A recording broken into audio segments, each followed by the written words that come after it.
54 বছর এক এক করে পার করেছে। এই 54 বছরে দেশ এবং জাতির কোন উন্নয়ন হয় নাই, এখন আমি কখনো বলি নাই, বলবো না।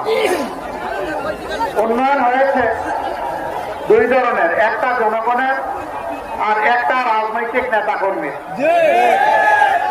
জনগণের উন্নয়নটা করতে গিয়ে রোডের বদলে বাঁশ ব্যবহার করা হয়েছে,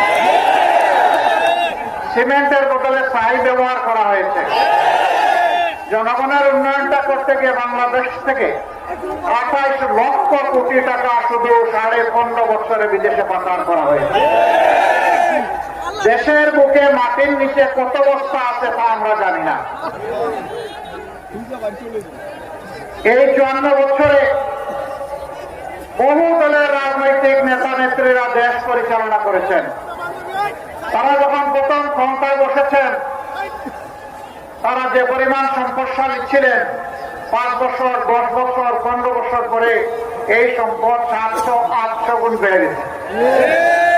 এবং সবার বাপের বাড়ি যাই হোক, শ্বশুর বাড়ির সম্পদ হু করে বেড়েছে।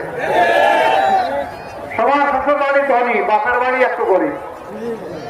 সাহস করে না, মনে করে বাপের বাড়ির কারণে আমি অবৈধ সম্পদ যদি চালান দিই, ও মরবে আমারও মারবে।